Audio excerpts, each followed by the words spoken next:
یہ کیا ہے؟ کتابچہ؟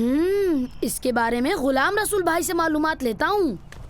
السلام علیکم ورحمۃ اللہ وبرکاتہ۔ وعلیکم السلام ورحمۃ اللہ وبرکاتہ۔ غلام رسول بھائی، کل کوئی یہ کتابچہ میرے گھر ڈال گیا تھا، یہ کیا ہے؟ او، یعنی عقیدے پر ڈاکہ۔ عقیدے پر ڈاکہ؟ جی ہاں، عقیدہ ختم نبوت ضروریات ایمان میں سے ہے۔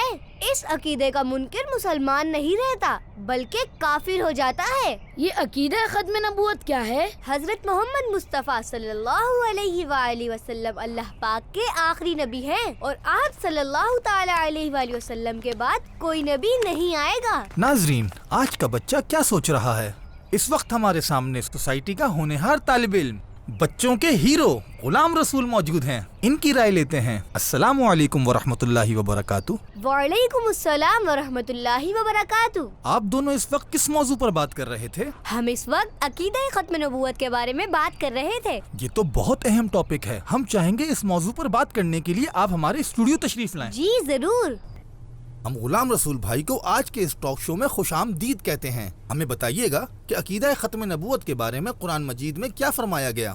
قرآن پاک کی بہت سی آیات اس عقیدے پر دلیل ہیں۔ میں چند آیات آپ کے سامنے تلاوت کرتا ہوں۔ ما کان محمد ابا احد من رجالکم ولکن رسول اللہ وخاتم النبیین، یعنی محمد تمہارے مردوں میں سے کسی کے باپ نہیں ہیں لیکن اللہ کے رسول ہیں اور سب نبیوں کے آخر میں تشریف لانے والے ہیں۔ حدیث شریف میں عقیدہ ختم نبوت کو کیسے بیان کیا گیا؟ تقریباً 200 سے زیادہ احادیث اس عقیدے پر میرے پاس موجود ہے۔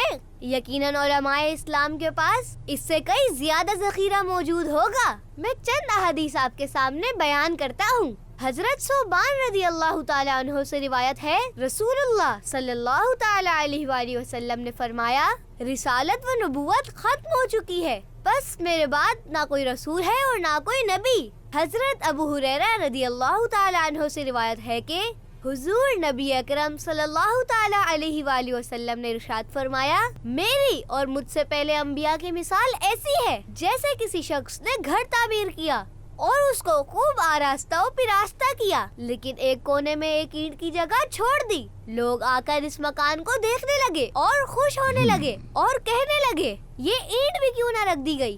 پھر آپ صلی اللہ تعالی علیہ وآلہ وسلم نے فرمایا، بس میں وہی آخری اینٹ ہوں اور میں ہی خاتم النبیین ہوں۔ کہ اللہ کے نبی صلی اللہ علیہ وآلہ وسلم نے امت کو جھوٹے نبیوں کے بارے میں بھی کوئی خبر دی تھی؟ حدیث پاک کا مفہوم ہے کہ آپ صلی اللہ تعالی علیہ وآلہ وسلم نے اپنی امت کو تقریباً 30 سے زائد جھوٹے کذاب و دجالوں کے بارے میں آگاہ فرمایا ہے۔ صحابہ اکرام نے نبوت کے جھوٹے دعوے داروں اور ان کے ماننے والوں کے ساتھ کیا کیا؟ مسیلمہ کذاب نبوت کا جھوٹا دعوے دار تھا، اس کی اس دہشت گردی کے خلاف صحابہ کرام نے یمامہ کے مقام پر اس کی طاقت کو اسلامی فوج کی زبردست قربانیوں کے بعد کچل دیا تھا۔ یاد رکھیے، اہل علم و دانش کا کہنا ہے، منکرین ختم نبوت اسلام اور وطن دونوں کے غدار ہیں۔ عقیدہ ختم نبوت پر کوئی عقلی دلیل بھی دیجیے۔ دنیا میں کم و بیش 1,24,000 پیغمبر تشریف لائے۔ جب کوئی رسول تشریف لاتے